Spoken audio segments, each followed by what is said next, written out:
maybe it's not so great as they think. Because the way they pitch this in here, it is about reducing bias. But that's not what this is.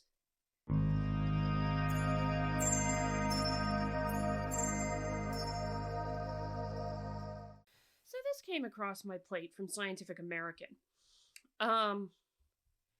And it's not, well, it's an opinion piece, yes, but it is written by the authors of, or at least I think it is from what I read previously, by the authors of a study that claims, if you actually highlight your race or your gender, you'll actually get more thing here. And, Philosophical Friday, I'm reminded many times over that, no amount of being a scientist or practicing science gives you a moral compass.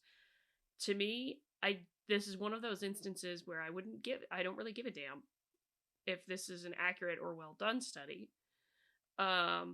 because that's not something I'm going to do, because I find that disgusting and dehumanizing on many levels to just highlight your race or gender. But I also want to point out the other thing here. You might notice in the tagline it says, when networking, women and people in racial and ethnic minority groups can benefit from calling out their identity.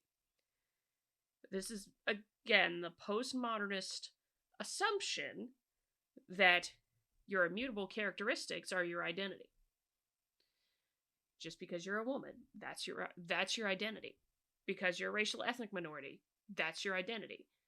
How narrow and dehumanizing is that?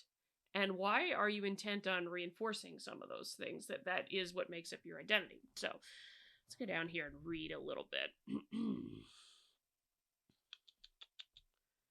We were also curious after... Okay, wait a second, hold on. A friend, let's call her Rosa, recently spent several weeks cold emailing business school alumni who had built successful ventures. Rosa is a woman of color and an aspiring entrepreneur, and she planned to apply to business school herself. She hoped to build her network or at least get some useful advice. But she faced a dilemma. In her messages, should she highlight that she's a woman and a member of a racial minority group in entrepreneurship, or let her identity fade into the background? We were also curious. After all, Rosa's identity might help her stand out in a positive way, or it could trigger a prejudiced response. So we decided to do some research.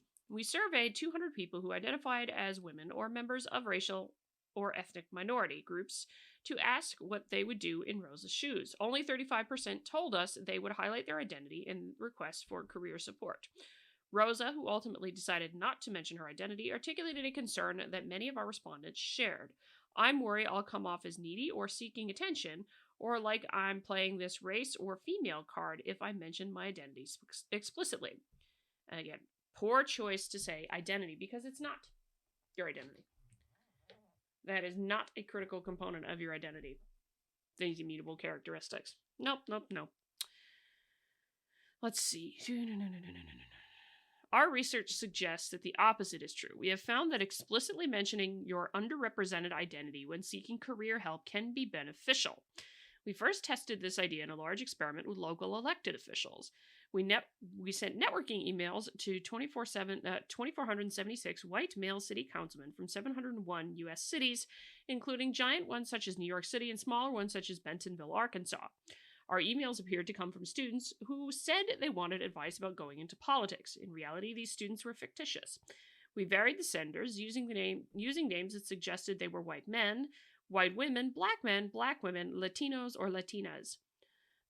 All the emails were identical, except that some messages explicitly mentioned the fictional sender's name and sender's identity, and others did not. Hey there! If you were looking for the rest of that video, yeah, you can find it, but it's only available on shiasophia.locals.com. So if you want the rest of that video, head on over there and become a member or supporter to get access to the video.